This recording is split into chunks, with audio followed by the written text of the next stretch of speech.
coming up, a Carolina alumnus gives a historic gift to his alma mater, and it could shape the future of journalism and media. A new addition to the lineup at Carolina athletic events. We'll show you what's on tap. And Carolina students travel to the Middle East to help uncover history. All that and more coming up next on Carolina Week. From the UNC School of Media and Journalism, connecting Carolina's campus and community, this is Carolina Week.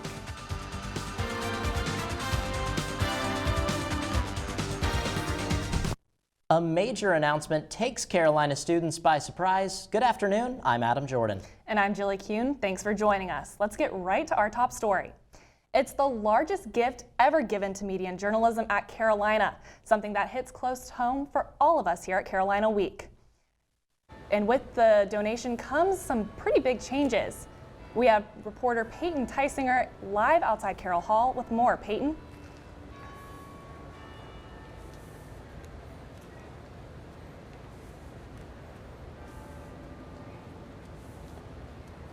Jilly, when students left Carroll Hall on Tuesday, they walked out of Carroll Hall, and it was the UNC School of Media and Journalism. But one night and $25 million later, they walk into the Hussman School of Media and Journalism. I want our students to see that they are in a field and in a profession that really matters in this country, and that somebody felt so strongly about it they put money on this. It's the largest single gift ever given to the newly named school. Walter Hussman Jr. is the owner of WEHOC Media. He also graduated from Carolina in 1968. His daughters are Tar Heels too. Along with the family's $25 million comes a renewed set of core values to guide students: objectivity, impartiality, integrity, and truth-seeking. In a statement to the university, Hussman says, adopting these core values will strengthen the school's leadership among other universities, and it's the reason he enthusiastically supports the journalism school. He sees this as the first step in renewing the public's trust in the news. The donation has no specific designation. It's simply for students, faculty, and staff. And many students are already stirring with excitement. Someone is taking a chance on us, and it's allowing us to be creatives and journalists and tell our stories and create content.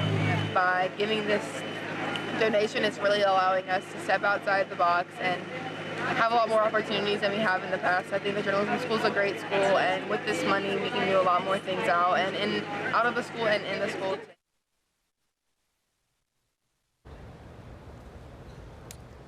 As for some of those students that I talked to, they said they would love to give even more someday. As for those principles that Hussman talked about, they're going to be engraved somewhere along the front of Carroll Hall to remind students as they walk in and out of class. Live in Chapel Hill, I'm Peyton Tysinger, Carolina Week. It's a story that's causing controversy on campus. The university says it's now keeping track of student-athlete class attendance using cell phone beacons. Carolina Week's Shondell Moniz is here to tell us more about this controversial new program. Shondell? Yes, Adam, this is a pilot program that the university has just started using. It's an app called Spotter EDU.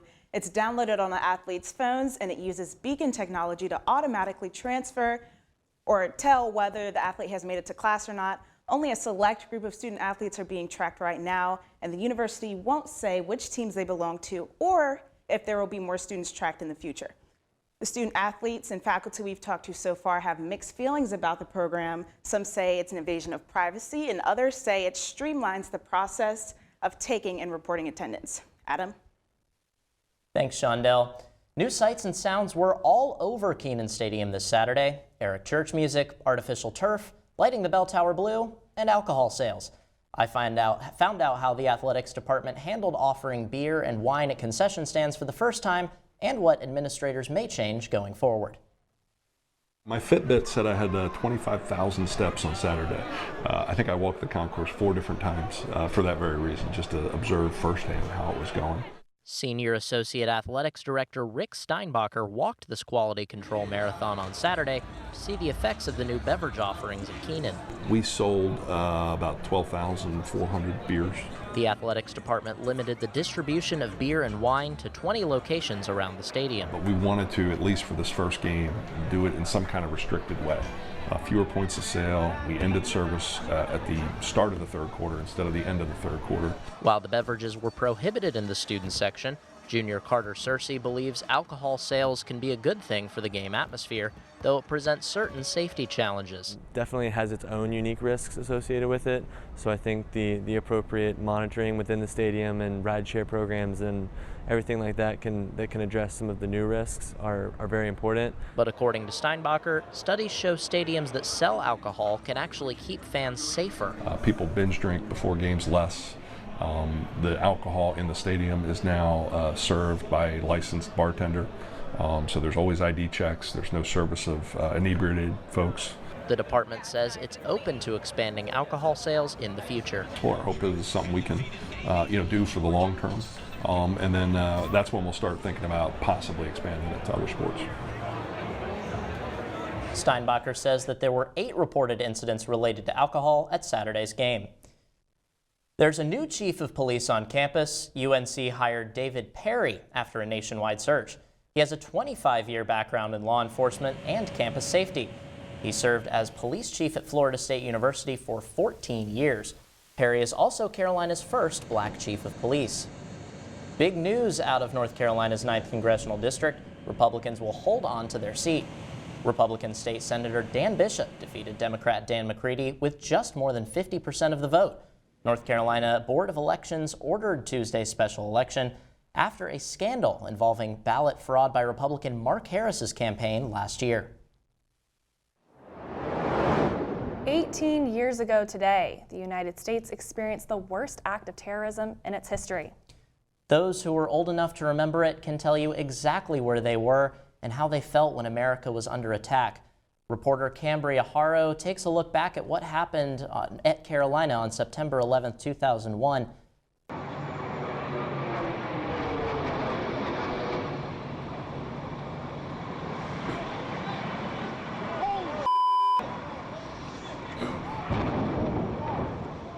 The footage is unforgettable.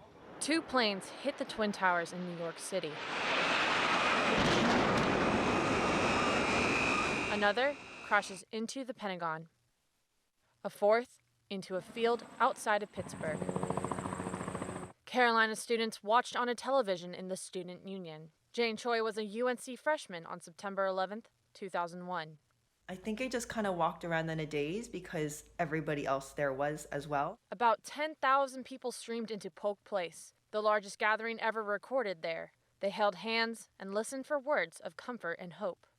I was too young and too naive to fully understand and comprehend what had happened that day and how it was going to change the rest of our lives. Carolina Week scrambled to cover the campus reaction.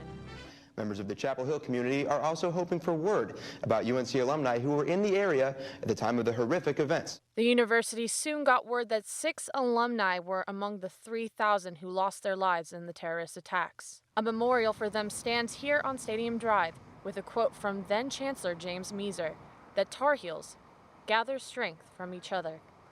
In Chapel Hill, Cambria Haro, Carolina Week.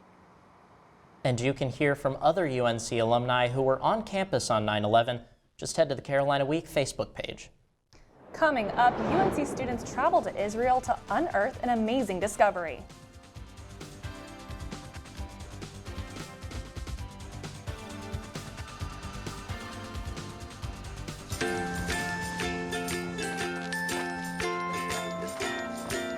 All right, crew, let's get started. Sure. I'll move it.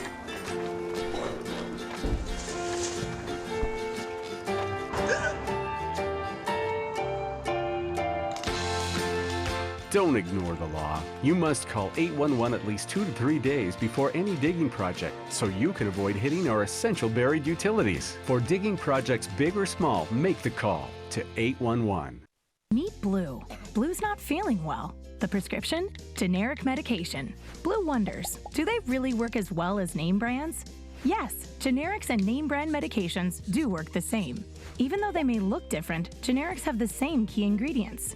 FDA approval is equally rigorous for generics to make sure they're as safe and effective as name brands. And blue even saves some green, making him a little less, well, blue. Talk to your doctor about generics and visit fda.gov/generic drugs.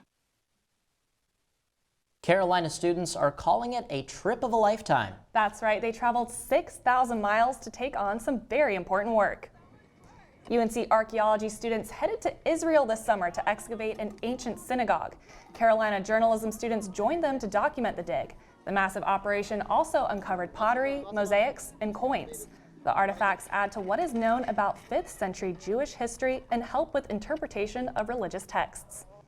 I was one of those students who went to Israel, and I had the chance to talk to the archaeologist who led the excavation, UNC professor Jody Magnus. She's a trailblazer in the world of archaeology, a UNC Chapel Hill legend with an encyclopedic mind and iconic do. Every summer, you'll find her deep in the hills of Hukok, Israel, where she's excavating a 5th century synagogue. My name is Jody Magnus, and I am Keenan Distinguished Professor in the Department of Religious Studies at UNC Chapel Hill. I wanted to be an archaeologist since I was 12 years old.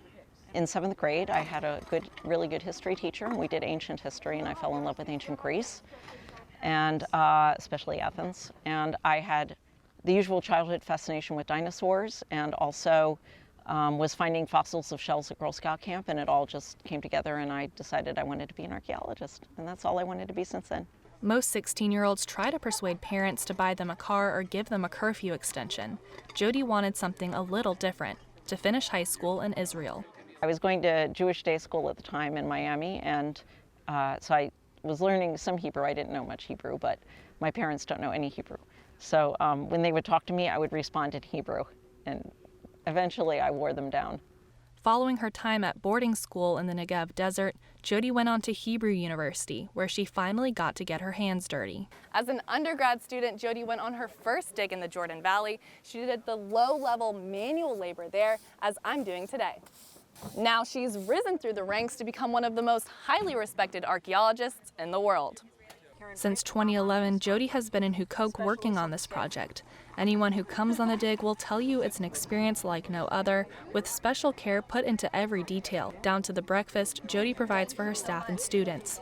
Her husband and dig photographer, Jim Haberman, knows the source of the dig magic. It comes from Jody, you know, first of all, because you know, she sort of imbued this dig, you know, with her personality.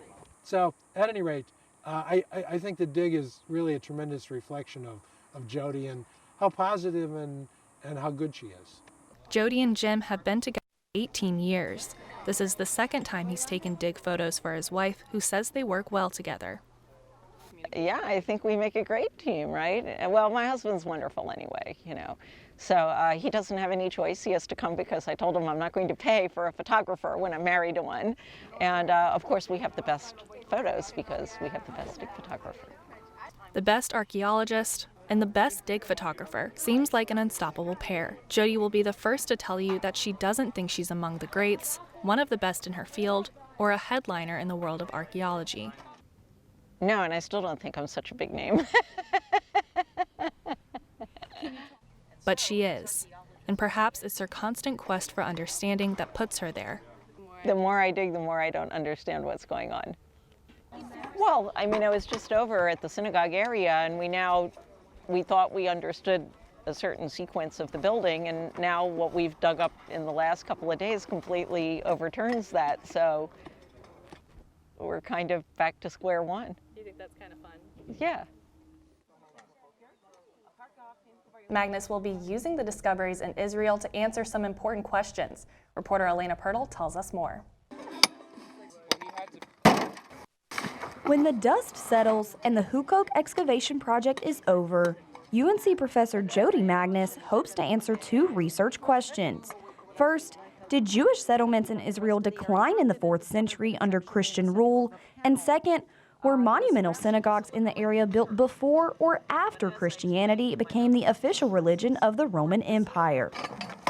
Magnus says the archaeological evidence and some luck helped her find the answers. I am lucky, and I have a lot of I have a lot of jealous colleagues here, especially in Israel, because it was luck. I mean, when we came and started excavating here, it could have been anything. Magnus didn't find just anything. She found a little bit of everything. The mosaics she began discovering in 2012 have gotten lots of international attention. As the leader of such an intricate dig, Magnus says she couldn't take on this massive project alone. I'm very happy and satisfied with the work that's being done here, but it's not me. I mean, it's the team that deserves the credit. I have a great team of people that I can rely on. I know that they're going to do their jobs, and they're going to do them well. And every year I say to the students, this is the best group of students we've ever had. Students don't have to be studying archaeology to work on the project, but for archaeology majors like John T. Haynes, the Hukok excavation was an incredible opportunity. It could be my most important life experience. It showed me what archaeology is actually like, but more importantly than that, it showed me that archaeology is something that I can do. Haynes says he's loved every second of working on the dig. Actually going to an archaeological site was a lifelong dream for me. This was the pinnacle of what I always wanted to do. We're actually going out and finding things out about the history of Israel that no one ever knew before. Students aren't the only ones impressed by the archaeology in Hukok. Assistant Director Shua Kiselovitz says the site is unbelievable. The magnitude of what we're finding, the preservation, and of course the craftsmanship and just the detail in the scenes are unparalleled. Kiselovitz says her favorite part of her job is teaching the students about archaeology. I go from one group of students to the next and teach them how to work with the tools, how to, what it is they're looking for, talk to them about the relationships between the different elements they're finding. And I start asking questions, and when I start getting the answers, it's such a big reward. Really, it's what I wait for all year. In order to excavate properly, the team starts digging in the area of the more recent buildings on the site before the diggers reach the ancient synagogue down on this level. And even then, the work isn't done, because ultimately she's looking to answer her research questions. As Magnus says, the goal of archaeology isn't excavation, it's publication, which happens back on campus. I thought I was right anyway, but now I know that I'm right. But that doesn't mean that others think I'm right. Magnus hopes to wrap up the project in the next 3 to 5 years, and even though she thinks her interpretation of the findings is correct, she says the more artifacts she uncovers, the more questions she has. In Hukok, Israel, I'm Elena Pirtle reporting. I've got to say, it really was an amazing experience, and we all left feeling like we helped contribute to the history books. Well, and every review that I heard about the trip was certainly positive, maybe except for the heat, because I can imagine in the summer in the middle of the desert in Israel. So hot. Yeah, it's nothing like you've ever seen, I can imagine. Well, thankfully, we're coming up around fall around here, and we'll find out if that means a temperature drop is in store. We'll go to Carolina Week meteorologist Cruz Medina for that with weather. Well, good afternoon to you, Carolina. It is shaping up to be a very nice day today. We're seeing plenty of sunshine around, and it is pretty hot out there with that high of 89, but at least we have a few light winds out of the south to cool you down as you walk across campus. And the reason it is staying so dry and sunny out there is because we have this high pressure in place over our region, and that's not really allowing any cloud cover or disturbances to build in over our area. As you can see on satellite, it's staying pretty dry around North Carolina, and that's going to persist at least through the next 2 days before we see our next chance of rain. Today we'll go 90 in Raleigh, Wilson 88, Rocky Mount 90, and as we look out closer to us, Chapel Hill will go 89 today for a high, and Sanford 90. So you can see those upper 80s and lower 90s all across the board, so it's going to be a great day outside. Tonight we'll dip down to 70. It will be clear and mostly pleasant, so you might even want to take a stroll, maybe with the dog, and just get out and enjoy the evening. You even have a few light winds to make it feel just a little bit cooler out there as you take a walk. Our 5-day forecast, today we'll go 89 with that low of 70. Tomorrow will be the hottest day of the week with that high of 93. By Friday, we'll cool down to 89, and we do have a 40% chance of some afternoon storms. And then we'll wrap up the weekend with that high of 88 on Sunday and mostly sunny. Thanks, Cruz. Coming up in sports, bad news for UNC football. A key member is out for the season. Stay tuned.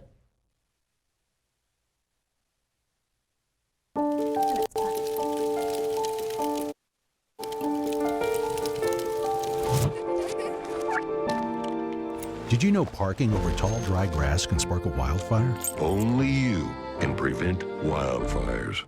I was 0.5 credits away from completing high school, and I didn't do it.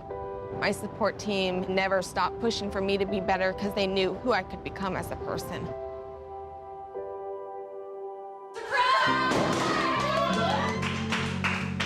I've been given an opportunity, and I'm just thankful for it. Find free adult education classes near you at finishyourdiploma.org.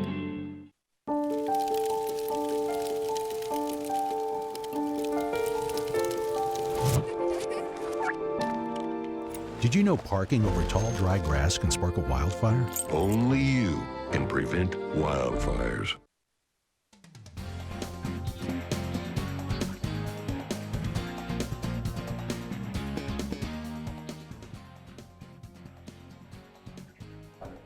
The 20th ranked UNC men's soccer team traveled to Greensboro Monday night to take on UNCG Spartans in what turned out to be quite a defensive game. The Tar Heels dominated possession and aggression, but just like the Spartans, they couldn't find the back of the net in the first half. But after a halftime huddle, things would change. Alex Rose just doesn't find the net, he destroys it. That 68th minute shot, assisted by Mauricio Pineda, would all be the difference for Chapel Hill after they fended off an upset from the Spartans for the rest of the game. The score was 1-0 as the men's soccer team takes home yet another win. No matter what, and I saw Mauricio got the shot off. Goalie just tipped it right to me. I just had a nice easy tap in, so credit to Jack and Mauricio for that.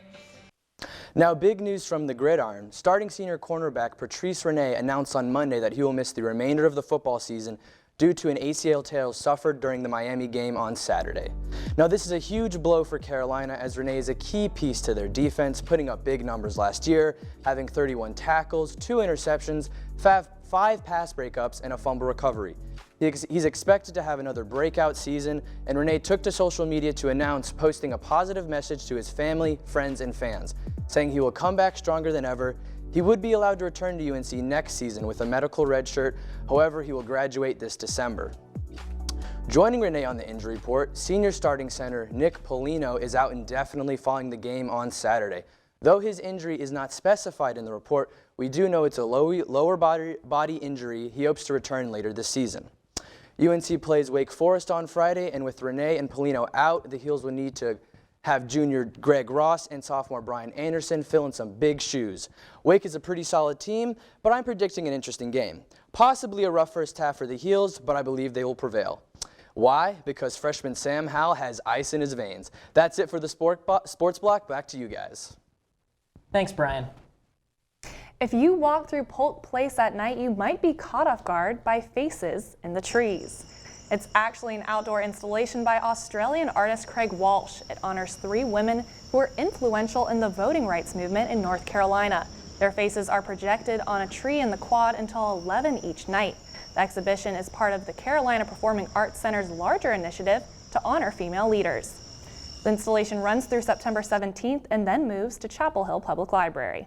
And before we wrap up this edition of Sports Extra, we have to mention a happy birthday to Jilly Kuhn, 21 today, right? Thank you. Yep, that's right, 21. How are you celebrating? Well, my mom's actually coming up tonight, and then my brother's going to come for the weekend, so just have some family in town. It'll be good. Well, it sounds exciting. Have a good one. And thanks for watching this edition of Carolina Week. Have a good day.